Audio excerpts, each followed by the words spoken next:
Well, David, thanks so much for being on the show today. I want to talk about all the things you're doing and especially starting out with Big Pixel. Now, you started Big Pixel about 12 years ago, and you describe it as a strategic design and development firm that specializes in UX, startups, and magic. It's a great Yep. description. For those of us that aren't quite sure about that whole industry, what is it that you and Big Pixel do? So generally speaking, the easiest way to explain what we do is if you are someone who has an idea, whether you are a startup person or you're in a company and you need software, you know that that's the end of your knowledge. We basically can help you do everything. So we are what I would call a whole cloth developer. So we don't need a spec. We don't need anything except for your passion and your ideas. And we can take it from there. We can turn that into designs and we can turn that into development. And then we can go and support it in the whole bit for as long as you want to keep going. So it's pretty much soup to nuts software development and it's custom. Right. That's important. Where'd you get the name from? It's nothing special. I hate naming things. And originally it was going to be Elemental Studios. And I actually even owned element.al as a domain name, which for me was super cool as a big dork. But then when I was going to go register it with the Secretary of State, there were 8 billion things called elemental something. And I was like, I'm never going to win in that fight. So I started just playing around with names. And again, it's such a beating to name if you've ever named something. And finally I just fell on it and everybody was like, yes, that's it. That's it. That's what it is. And so it stuck from there. That's great. Now, I want to talk more about Big Pixel in a second, but I want to maybe go this direction as we begin. At what point did you go from, with Big Pixel, I hope this company can survive, to this organization is like viable now and might actually do some pretty good damage in the future? I mean, Big Pixel has grown. You've done a lot over 12 years. Was there a moment in time when you went from, I'm not sure this is going to work out, to like, I think we got something here? There's been many of those moments. And that's what's funny. Yeah. So when you start your own business, especially a services business like mine, viability is a funny thing because even to this day, I can't tell you what 6 months from now looks like. I am always hunting, right? My job, my role in the company, besides strategy, is hunting, sales, go and get clients, networking. And that never stops. Like I have friends who are part of a family business and they've been around, granddad started it back in the 50s or whatever. And in their mind, and it's a mindset, in their mind, this business has always been, and it always will be. I grew up in it when I was 5 years old. And when you start it yourself, that is never a place you get to where you're comfortable. There's always a fear / hunger / anxiety, whatever you want to call that I have to go and sell something or this whole thing dies. And it's better than it used to be. Like, I mean, in the first year or so where I would do anything, my joke was that I would wash your car for my bill rate, right? Yeah. I would do anything. I was teaching. I was, building cheesy little websites. I was doing anything just to keep the lights on. And now we're more comfortable than that. But I also have a big payroll every month. So it's never easy. But I think that's why entrepreneurship and starting new businesses, it's not for everybody. Because if that's not something you're just comfortable living with, that weight, you're going to go nuts. It's just as simple as that. Yeah. So let's talk about that. Why did you start Big Pixel? Was there an itch? I mean, I'm assuming you came from somewhere where it was probably more comfortable. Maybe the paycheck would be more steady than a startup. So what's the story behind it? So it boils down to hubris, right? But when I was 24, I was working for I was a consultant for many years, and I was working for one. And there was a guy in there who was it was a pretty good sized company, way bigger than Big Pixel was or is. But he was the COO, and his name was Doug Wendler. And he doesn't know me from Adam. There's no way this guy remembers me. But I watched him from afar. He was a brand new consultant, straight out of college. And he was, I think I found out, like 33 years old. And in my head, that blew my mind because I didn't grow up in entrepreneurship. I didn't do any of that. That wasn't, I mean, I'm an old guy. And when I was young, entrepreneurship meant unemployed. No one ever said that. I'm an entrepreneur. It just meant you didn't have a job, right? And so that wasn't a world I grew up in. And so, I saw this guy and he was 33 and he's running this multi-million dollar, we had a couple offices, right? He was running this company and he was 33. I was like, I thought ownership and running companies was for old people, right? Yeah. And so from that point on, I decided I wanted to run my own business. So I was 24. I was like, that's where I want to be. So I was 34 when I finally started Big Pixel. So I was 1 year late, but I almost got to where Doug was. All right. And but it ultimately came down to hubris. I was working for a company. I was doing something very similar in that company, and I decided that I could do it on my own. And that hubris lives in every entrepreneur. It has to. Yeah. But I made a lot of decisions that I thought were very wise, and they were just not. I thought my old company would hire me because I got them busy, and then I left, and all I got was a cease and desist, right? But it's ultimately it comes down to I thought I could do my job differently and better than the other guy who was running the. So I can't tell you if I'm right or wrong, but we're still here. So there you go. Yeah. So I'm curious. I mean, what's it like, starting a company in an industry that you're already in? I mean, you mentioned like a cease and desist. Was it hard to like draw clients in? How did you balance like, here's where I came from, here's what I'm doing now, and all that? Oh, it was really hard. The thing I learned from my other company when I was working with them that I really enjoyed was working with startups. That was not what that other company was doing, but they had occasional startup person who'd come around, who would call them, and I really loved that. And when I went on my own, I said, that's what I'm going to focus on. I really think that's a cool thing. I want to do that. And so I promised them when I left that I would not steal any clients. That just wasn't me. I couldn't do that. I know a lot of people do that. I couldn't. So, but I warned them. I was like, there's some clients I know will want to work with me. Yeah. And I warned my old company. I say, when I changed my LinkedIn to say, hey, I'm now Big Pixel, not my old company, so they're going to reach out to me. And sure enough, and I actually warned them. They say, okay, give us 3 days so we can do our thing. Okay, cool. 3 days pass. I'm not asking permission, right? I'm flipping. And within that afternoon, one of our clients calls. And like, we don't want to work with them. We want to work with you. And I was like, well, I told them I wouldn't steal a client. So we're in a conundrum. Long story short, I went to my old company and I said, hey, I'd like to work with these guys and they want to work with me. How can we make this work? And they're like, well, you can buy them from us. And so we want all the profit that we would have made off of that client. Plus we want a punitive amount because you're stealing them. Stealing, Jeez. Big quotes. Yeah. So that day, my company is 3 months old. And I signed a contract that I will pay them back $30,000. And so I'm sitting with these guys were young, and I'm sitting with them in Firebirds over in North Hills. And I'm like, guys, I got a mortgage. I got kids. Everything is in your hands. You can't be late on payment. You can't be anything. There's no, and they're like, we got you, man. And so for 9 months, I basically worked on their project. That's all I did. And it was enough to pay me, and I did the work. And then they sold their company and they left, and I had no other clients. So that when I talk about when I talk to startups and stuff, I talk about the slog the first year. That was my slog, is I didn't get a single other client because I thought I'm an idiot. Working. I was doing the work and not doing the marketing. So anyway. Yeah. How did you get into this industry? I know like technology, all this sort of things have rapidly changed. Probably a lot of the stuff that you do now didn't exist when you were a kid. Sure. And so what point were you like, hey, I'm interested in this, so much so that you even started a company? I wanted to be an English teacher at first. My mom was a teacher for 40 years, and I wanted to be an English teacher. So I went to a liberal arts school my freshman year, and I took one Pascal course. Actually, I took two. The second one, I literally was the only person in the class. That's how awesome a computer course there was.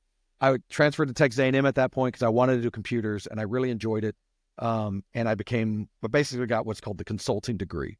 And so I became a consultant for many years, and I found that I had a talent for design and I could carry a conversation, which is an unusual thing for a developer to do. And so when you mix those together, I had a unique skill set that not a lot of people have. And that allowed me to run Big Pixel by myself. And so, the rest is history. I mean, there's 13 of us now. And so we've taken that, but those same principles exist. Like design is still critically important to us. And we have Gary, who is my creative director, who does all of our designs, is amazing, but it's like he's a big part of our heart, where all of our work goes through him rather than make me something pretty, dude, and we got it from here. It's like that's our whole thing. Yeah. So obviously you mentioned you have multiple employees now. You've been over 12 years. Take us back to, you had one client. Eventually you said they sold the company. How did you go from one client, one customer, and to what it is today? A lot of prayer. So the funny ending of that story is, so I had no clients. I was starting to do my resume. It's the end of the year, right? There was no clients at the end of the year. Everybody's budget's spent. They're not looking for what I do. So I'm literally making my resume for the first time in forever. I'm like, okay, I'm done. And I'm being an idiot designer. Like I'm making this pretty resume with icons and pictures. That's so dumb. But I'm overdoing it. And I would call it Providence, but I found I overpaid my taxes by $15,000. Oh, That wow. allowed me to keep going. And in that 3 months is basically what that bought me at the time. That allowed me to find a job where I was teaching coding. That kept the lights on for a little while. And I would find a few little jobs here and there. And then finally, these people out of nowhere said, hey, we've got a really big project. We'd like you to do it. And that changed everything. It allowed me to hire for the first time. It allowed me to do all of that. And they went for a couple of years. And by that point, I had a relatively stable group of clients, but it's always, like I said, it's never stable. But Right. it was Yeah. enough to the point where we have clients who have been around for many years, and they've been very generous, and it's allowed us to say, all right, we're going to hire on a long term, and slowly but surely we've grown, and we've been aiming at growing every year, and so that's been an ongoing process. Yeah. You talk about hiring. Obviously, you got into this, you enjoy the work, but then when you have a company, you're hiring people, there's the management side. What Oh have yeah. you learned over the years about hiring employees, and any mistakes or anything you do differently now than you did 10, 12 years ago? Oh, hiring is horrible. I will tell this story. I've told this story many times, and when I do panels and stuff, this is just an example of what it's like to hire developers. This is 100% true. You won't believe me, but I swear this is true. So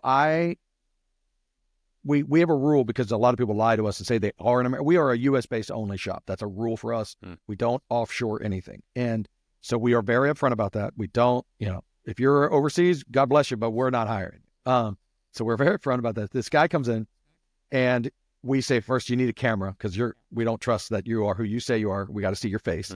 And so he first says, oh, I don't have a camera. He's like, oh, well, let me go find one. So then he goes and finds one. And he's wearing, long story short, he is wearing a ribbed white tee to his interview, which is first off awesome. But then you pan up to his face. He is literally wearing a avatar on his face that has a moving mouth. It has a crease down the center of it. I'm taking screenshots because in my mind, I'm always afraid I'm going to get sued. So I always interview at least for 5 minutes. And so I'm talking to this guy. I'm like telling everybody, you will not believe who I'm interviewing right now. And that's just one example of the insanity of hiring. Yeah. Since we do remote, hiring is just tricky. But it's what we have come up with now is we have a culture. It's a pretty strong culture. We are very opinionated. We're built around the book, The Ideal Team Player, if you've ever seen that one, Humble, Hungry, Smart. And we're really upfront about this. Like, this is important to us. Culture matters. If you're not our fit, like we don't pay the best, we just can't. I can't fight with Amazon. I can't fight with Apple, right? Those guys have money that I will never understand. But if you're looking for something a little different, you're looking for a company that actually cares, and it's a small company, and it's one that culture matters, even though we're remote. We might be a little different than you. And the more we put our heart on the table, the more that we found real people. Does that make sense? It's not a transactional process. So we're trying to do more and more of leaning into that to show who we are so that you're not surprised. I love the saying, if someone shows you who they are, believe them.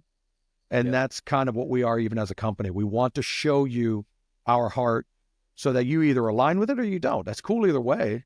But just to know, so our turnover is really low because of that, right? And so that's been something, and it sounds like I've got this all figured out sometimes. I promise I have no idea what I'm doing. But I've tried to become a student of all of this because I'm a horrible businessman at heart.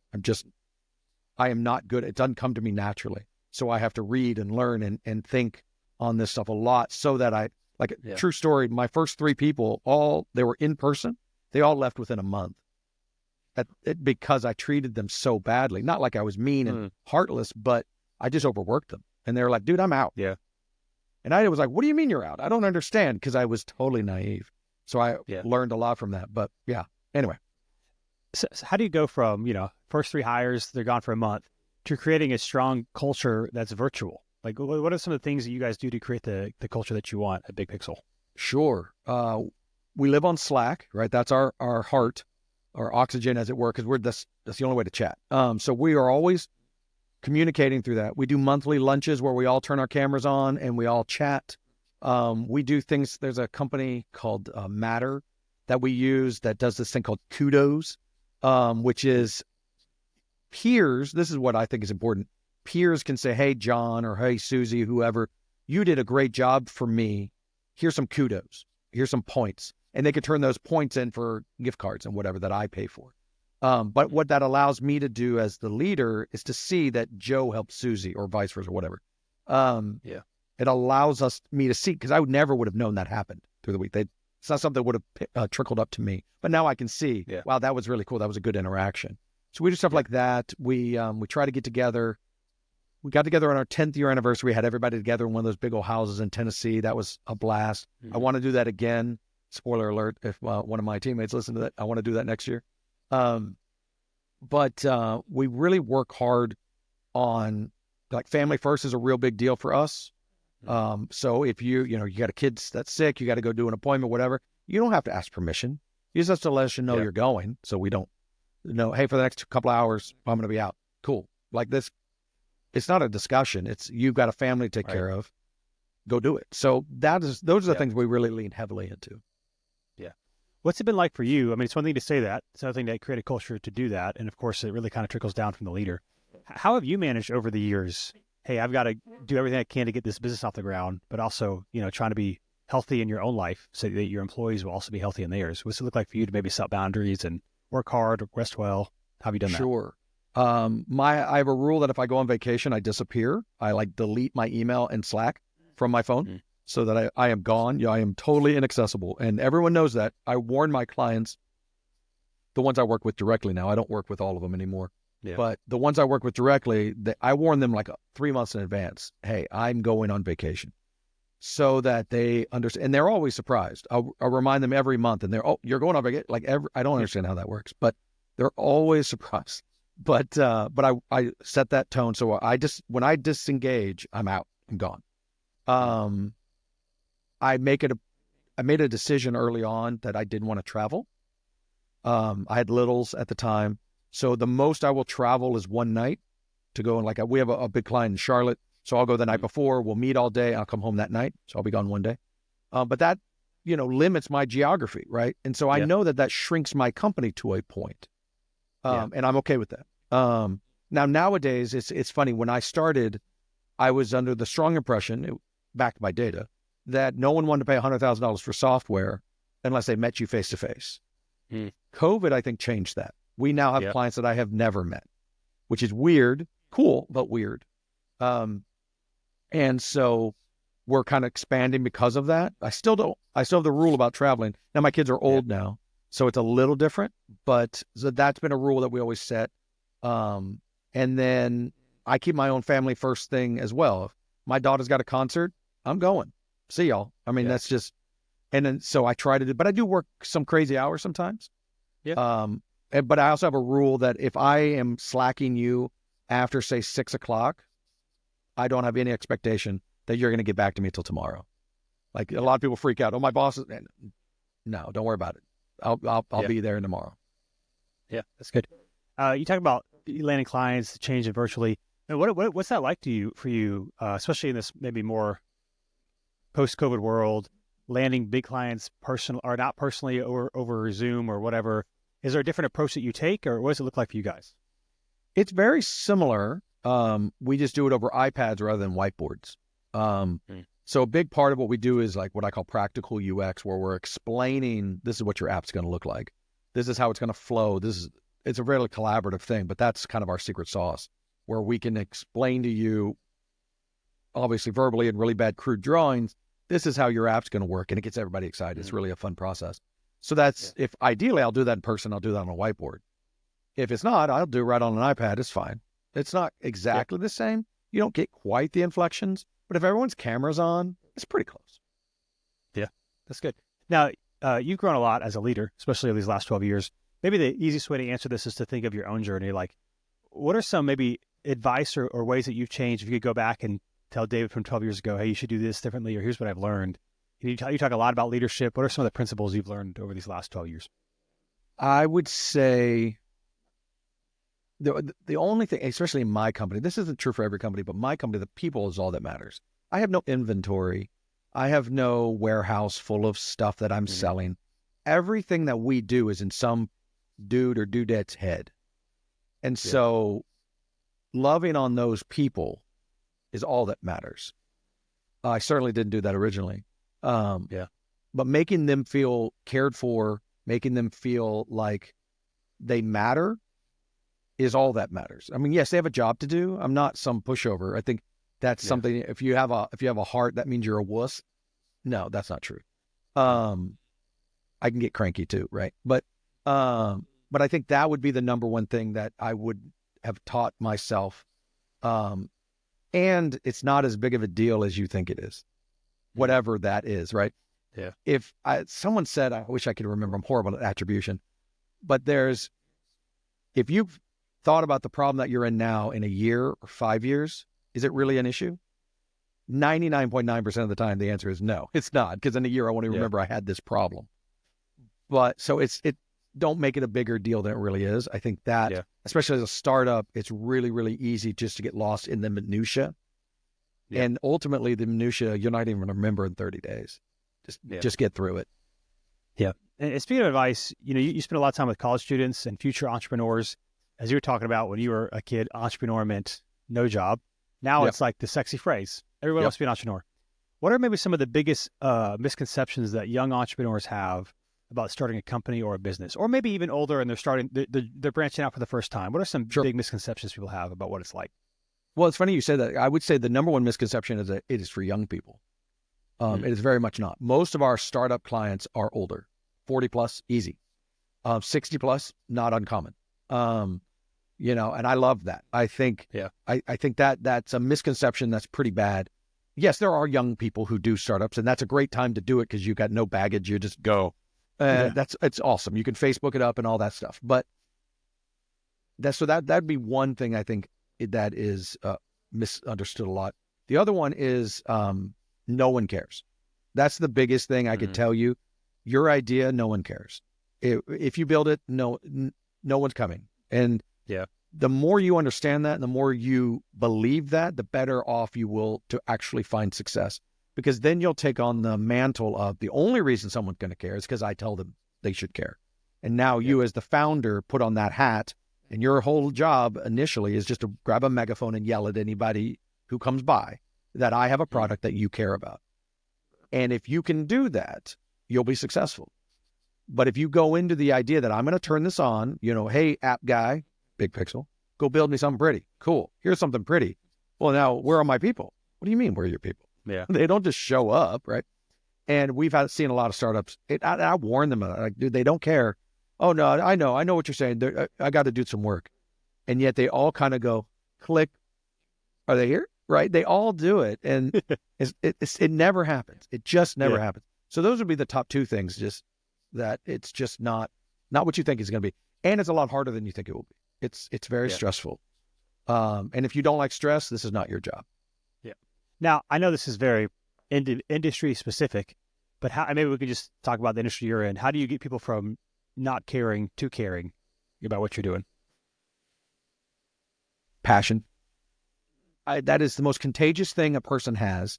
If you love whatever it is you're doing, whether it's soap or software or whatever, if you're passionate about it, man, that goes miles.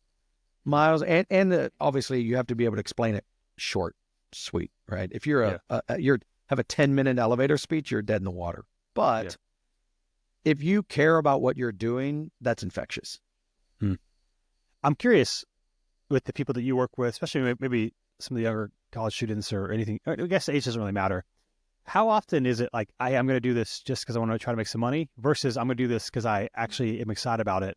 Have you seen, like, I don't know if you could put a percentage on it. How many people are thinking like, well, I'm just in this for the money and it's going to work out versus like, I actually want to see this through because I'm excited about what I'm offering? I can tell that pretty easily. I've been doing this a long time.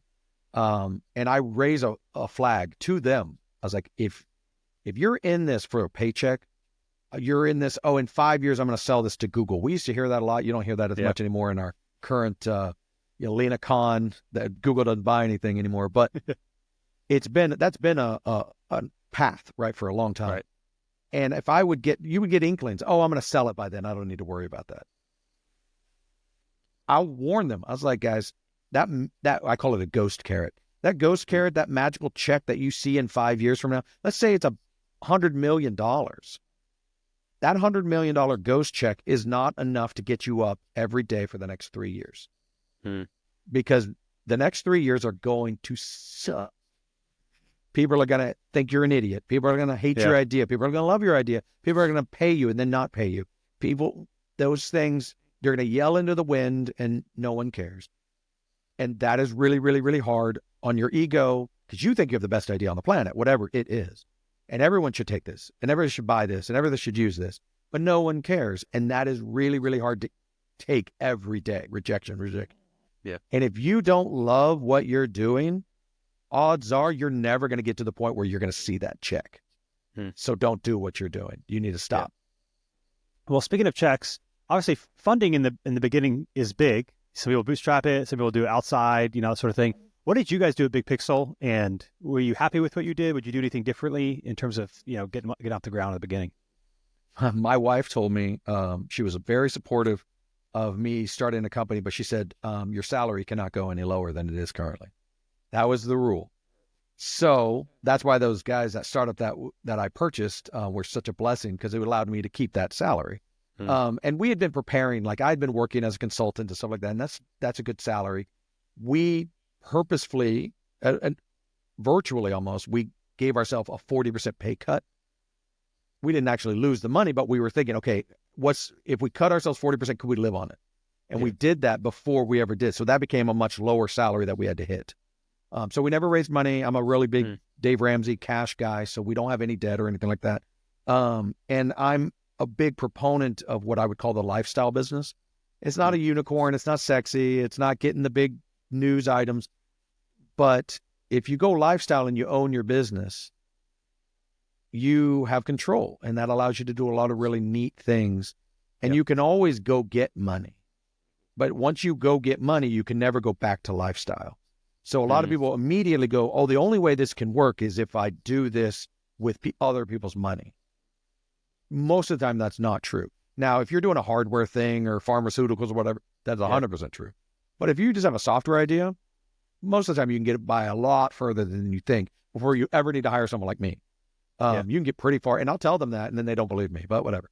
But I'm a big fan of that. So we never did any of that. We were self-sufficient from not saying we were profitable, right? We just paid me for a good while. And then when I started hiring people and stuff like that. But again, I look at this differently. Like my heartbeat is to pay people as best as I possibly can.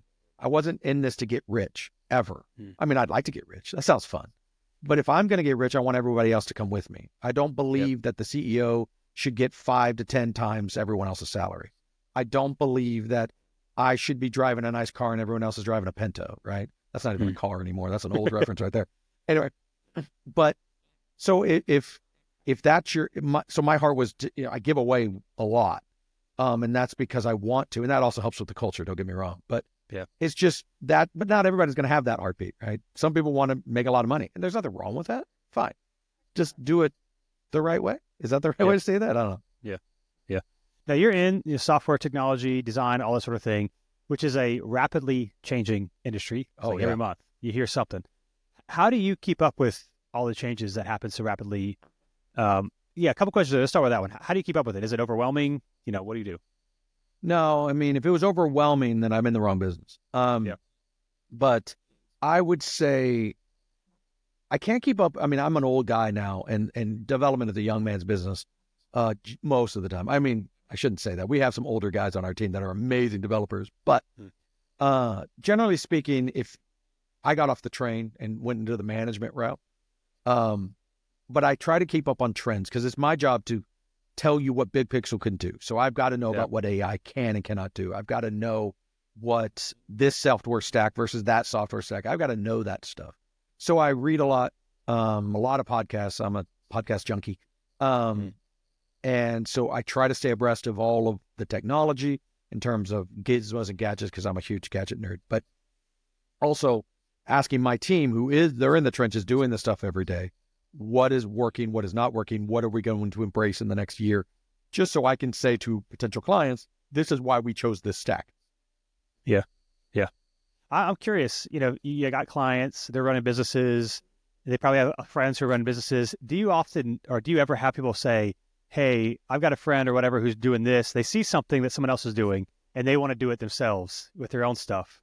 And you're like, that may or may not work. Like, how often do you have clients that say, hey, I want something that is not going to be good for them, or that's not really feasible or unwise? How do you navigate that? Or does that not really happen?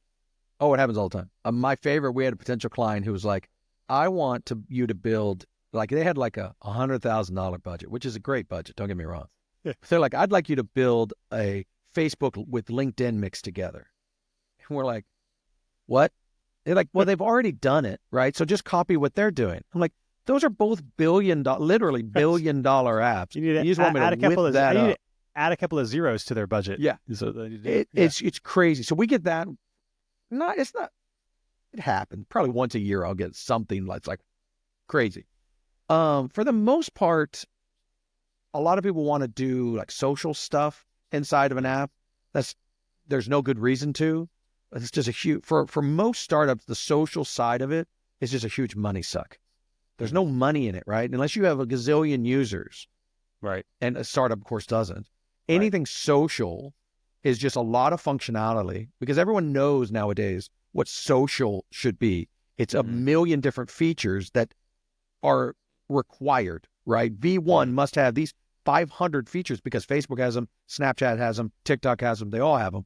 So they have a really strong idea of what social means. But generally speaking, if someone comes to me and they're like, hey, I want this, it is our relationship that I will very clearly say no.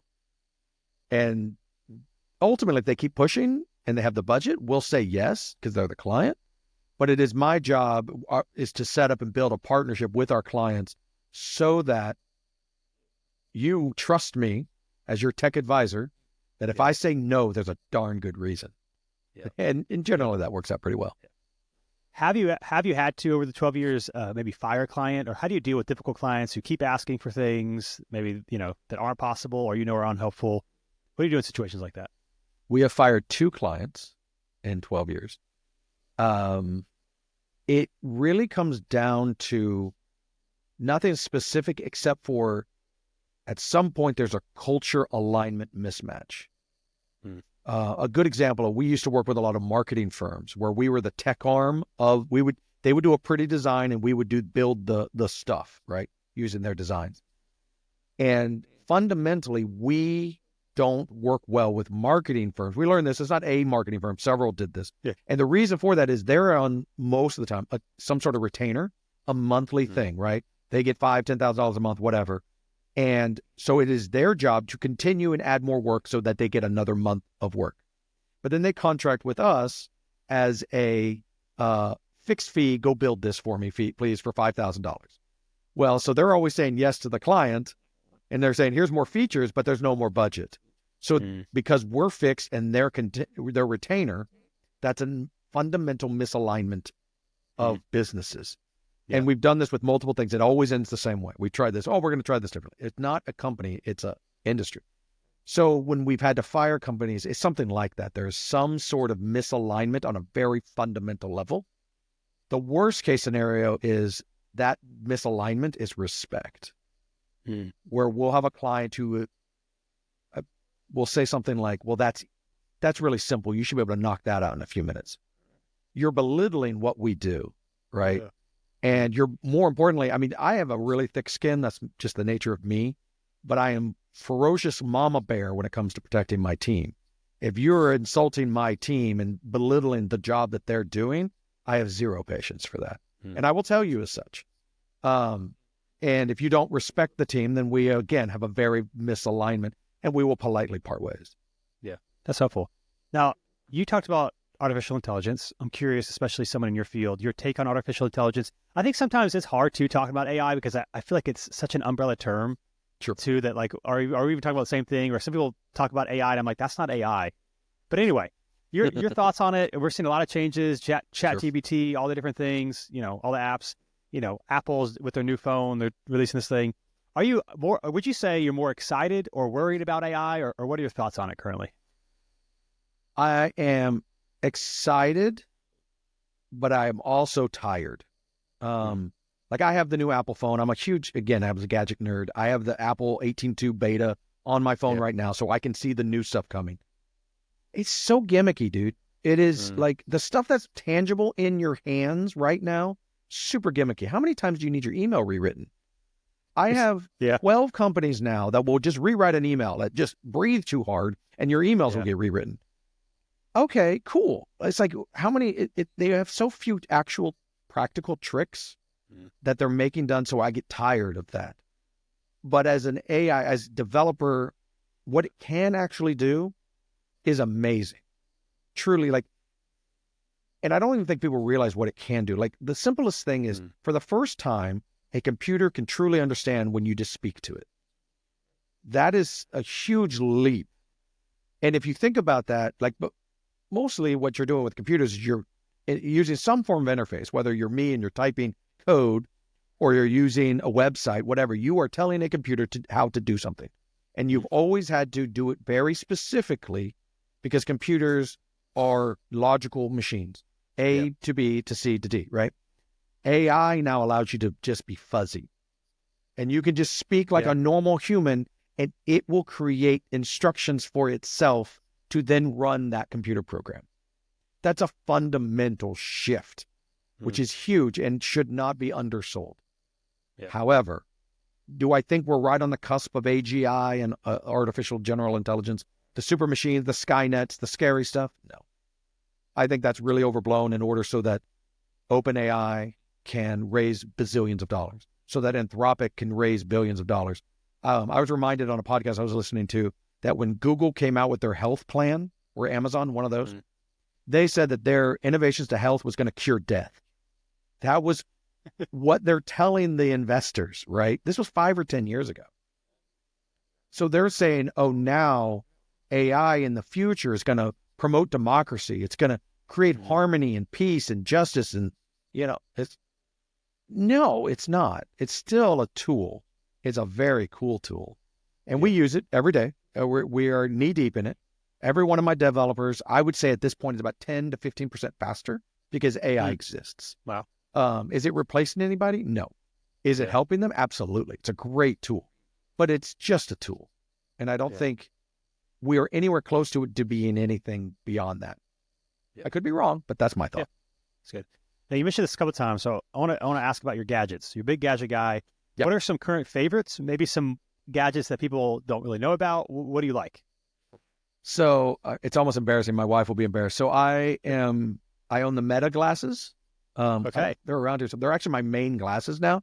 My Wow. regular everyday glasses broke. And so I had got them as prescriptions, which I'm just currently not wearing. Um, and so now they're just my everyday glasses. And so people will notice them. I will tell you that they are the world's greatest vacation glasses on the planet. If you don't know Okay. what those are, they're the ones with the cameras and stuff, and they have AI Hmm. built into them. But it's They not like super obvious, correct? I mean, you No, kind of most can people have tell, but no idea. yeah. They look like, I mean, if you've ever seen a Ray-Ban Wayfarer, they've been Yeah. around since Hmm. the 60s, right? This is a very iconic sunglasses. Everyone recognizes these. They've been around forever. And all they did was stick little bitty lenses on the side. Yeah. If you know what you're looking at, you can see them, but they're very subtle. Most people have no idea I'm wearing cameras on my face. And then once they do, they assume immediately I'm recording them at all times. I am not, but they think I am. And if I ever am, you'll see because a light turns on. Like it's really obvious. Hmm. But if you know what you're looking for, at least. I've only seen 2 in the wild besides my own. So that's one thing. And the other thing I just got was I got an Aura ring, which is one of Okay. those tracking rings. Yeah. I don't have an opinion yet, except for I love seeing how I slept and all that stuff. I track myself all the time. That's my newest gizmo that I got. But yeah, it's obscene how many gadgets I am wearing at any one point in time. Okay. My wife is embarrassed for me, but Yeah. most of them are pretty subtle. So But I do have to ask. I'm somewhat familiar. I'm a lot of people probably have no idea. What do the Meta glasses do for you that like regular glasses don't? How do you use them? on a vacation, they're the greatest thing ever. So when you go on vacation, you're at, let's say you go to Paris, just as an Mhm. example, and I'm at the Eiffel Tower and everybody does it. Pull out their phone, click, click, click. Yep. You've now distracted yourself from your own moment. right? You're now staring at this little bitty lens. I've done this for 20 years with my kids, right? Sorry. Now imagine you can do that same thing and all you do is click. And now you're living in this moment. You took a nice picture. Now, they're not as good of a camera, don't get me wrong. Right. But, or even cooler, I can click and do a video, and now my hands are in it. Now it's a first person. I'm living my life doing it, looking at the cool thing, and I'm just going about my day, and you get a cool video. I'm like, there's me riding a roller coaster. That's a wild video, man. There's me enjoying the symphony. We did a thing recently. I went to a concert, the John Williams music, which I'm a huge movie nut, Star Wars, all that stuff. And I would, they're saying, don't record anything. And I'm like, shh, okay, I'm going to do this. And I would take little minute clips, and I did one for almost every song. And the next day I turned that into a quiz for my guys. Can you recognize what movie this is from? And it turned out to be a really fun game that we did. But so that is best. If you ever want to take a picture of your pet, it's also the best thing, because a pet freaks out when you pull your phone out, but they have no idea you're recording them when you just do this. And so you get the fun example. Anyway, so best thing. All right. Meta glasses. Now, I'm curious, you're, again, been in this a long time, 12 years in. Big Pixel is successful, done a lot of cool things over the years. As you look back at your time running Big Pixel, what would you say is, to what you feel comfortable sharing, is one of your biggest regrets or mistakes that you've made that you could go back, you'd say, I'd do that way differently? Oh, that's easy. Those 3 poor people that I managed initially. I had the belief that if I had 2 developers, if I wanted to grow, I had to work them like 3.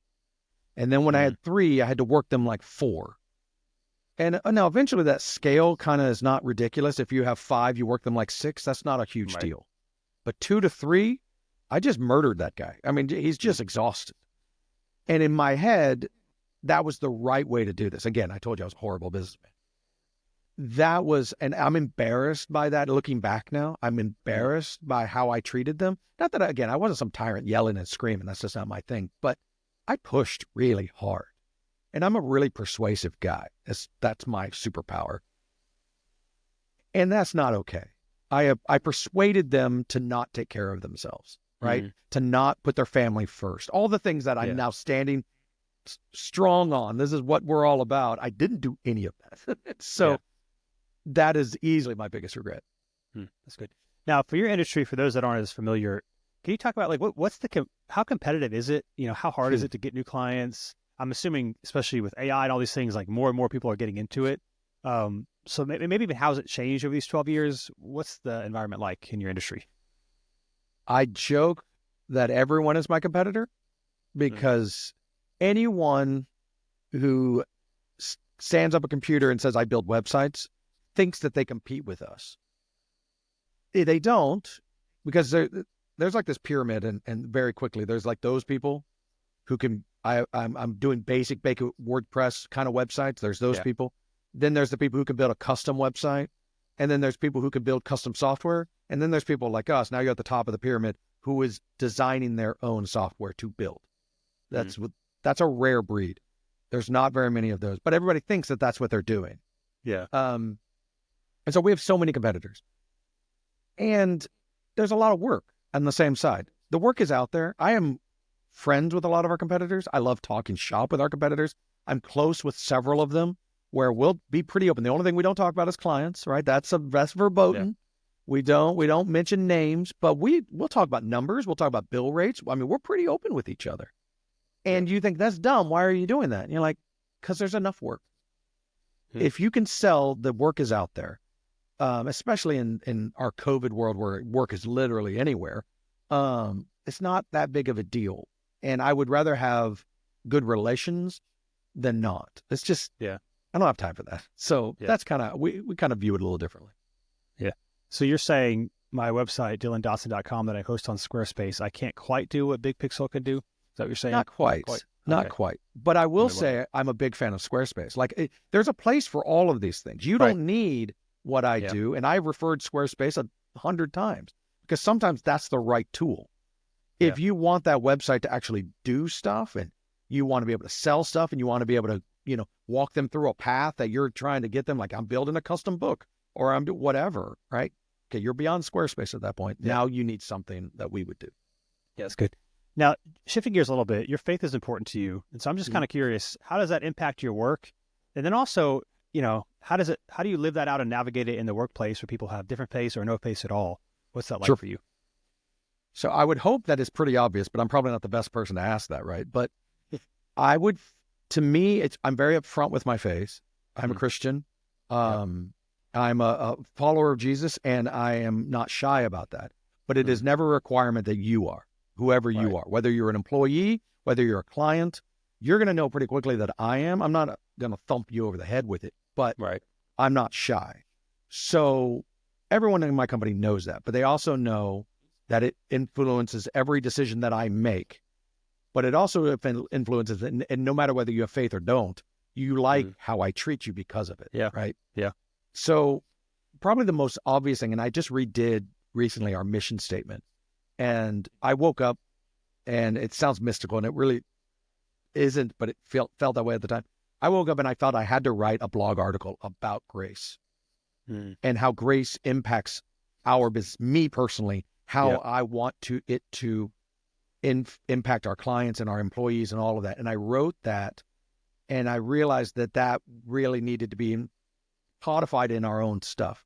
It sounds like a cheesy thing, but now grace is in our own mission statement, that we want to provide grace to everyone we come in contact with. And that's the easiest way of saying that in a practical sense is empathy. Yeah. We want to put ourselves in the shoes of our clients. Hey, you didn't hit a deliverable. So if I put myself in their shoes, what are they right now? Are they mad at me Mm. because I didn't hit the deliverable, or because I'm asking for more money, or what, right? So, okay, well, they don't want to pay you more money because you didn't do your job. That's totally reasonable. If you're looking at it from a grace perspective, that's reasonable. So Yeah. that's why we're fixed fee, is we promise to do X, Y, and Z for this much money. If we don't, you don't pay us more money. That's Yeah. grace in the workplace. Yeah. So it filters literally everything we do and every decision I make, but you're not going to realize it until you ask me that question, because I'm not Yeah. going to beat you over the head with it. Yeah. And so that's where the family first comes from, right? That's where if you're hurting, we're going to give you time, because that's grace in the workplace. And that's critical to us. It's just, that's who we are.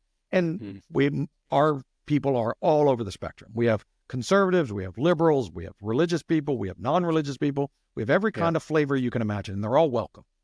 Yeah. That is never a concern. It's not my job to judge you and be all that. That's such a misnomer or misconception. My wife would get so mad at me.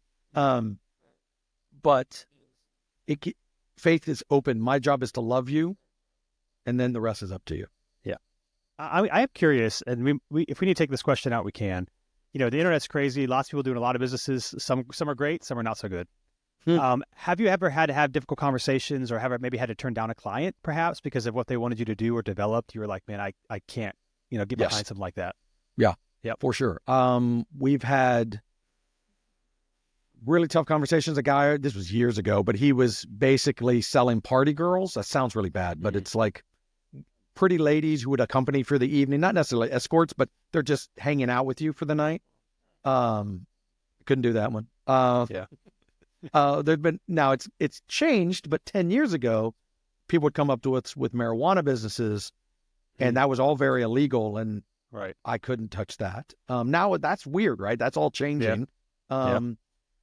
Generally speaking, I try to stay anti-political. We do have political clients. And when I do have a political client that leans one way or the other, I will ask my employees, are you comfortable working on this project? If you're not, we will find someone else who is, and no harm, no foul, you're fine. So we've done that before. But generally speaking, we're agnostic. I purposely, Big Pixel, regardless of my personal beliefs, I'm a conservative, but I don't want Big Pixel to be anything. It's agnostic of politics, because everybody is everything. I built software for people. It's not, I built liberal software or conservative. That's still good. I just built software. And so, and we have every make and model of person. And so, yes, for sure, we've turned down people. Now, curious too, you also, speaking of podcasts, we're talking about now, you talk about you listen to a bunch of podcasts. You also host a podcast called BizDev. So let's talk about that. How did that become about, and how long have you been doing it? We've been doing it about 3 years. We're on episode like 160. I think we do it weekly. It came about, well, originally it came about because I had a third-party marketing company, and I can write. That's kind of one of my things. My mom was an English major. The whole bit, it all came down. I can write, but I don't write very often. So I would write a blog post, and it would do pretty well, but I would do like one a month. And my marketing firm was like, dude, I need more content. I need something here. And so we're like, okay, well, maybe I'll say something worth quoting in a podcast. And so Gary and I, my creative director, we would just sit down and talk. And it was very similar conversations, talk about leadership, because I was a student of leadership. I was reading a lot of books. So I was like, this is what I'm learning, and we're going to talk about that. And then we realized, people are probably tired of our voice. And about a year later, we started bringing on guests. And we talk to anybody with a C in their title is kind of the shtick, any sort of leader. And we ask them about their journey, their business, entrepreneurship, all that kind of stuff, lessons learned. So we do that now. We've been doing that. I think we've had over 100 guests now. And that's been really fun. And if I'm being honest, it's mainly a way for me to meet people. It is that engine. Christy, our marketing person, she's internal now. She's amazing. She takes our blog, our podcast, and turns it into a blog. She'll slice and dice into 1,000 videos and this, that, and the other. I think on average, she posts like 180 times a month on LinkedIn alone. Like crazy. If you follow us, it's coming. But I've heard it's not annoying, but if it is, I'm sorry. So we've started doing that. And really what it's done, because everyone asks, have you gotten business from it? The answer is very little. What I have gotten from it is I have met people I never would have met otherwise. And that indirectly has helped Big Pixel do its thing. It just gets our name out there a little bit better. And I could talk to a wall. So that also helps. Yeah, that's good. And who's the demographic for that podcast? You probably know this from your own podcast. Getting to know who your audience is impossible. Until you're huge, right? The analytics are so all over the map. Like we'll have one thing that says 700 people listened to your podcast last month, and another same month will say 50. You're like, what? Anyway, we aim at, and that's how I'll say this, we aim at entrepreneurs, business owners, people who are thinking about starting a business, people who want to learn about leadership. That kind of is our sphere. Cool. And we'll link to that in the show notes too, if you want to check that out. David, you do a lot of stuff. You start a company, podcast, talk to people. If you had to pick one, maybe two, it's hard to pick one, about what you most enjoy, about what you currently get to do in the season of life, what would it be? Hang on my wife is probably the first one, but vacation and that sort of thing. But that's with the meta glasses, even better. With the meta, for sure, 100%. Yeah. I love helping people's ideas come to life. And that comes in the early stages. The building stuff is fun and great and cool, but it's where I see people come alive is I've been noodling on this idea for a couple of years, and I have all these questions, and I don't know anybody who can help me answer them all. I'm that guy. I answer all the questions. That is my favorite thing in the world to do, is to see someone light up because they see their idea that they've had stuck in their head for so long start to move and gain its own breath.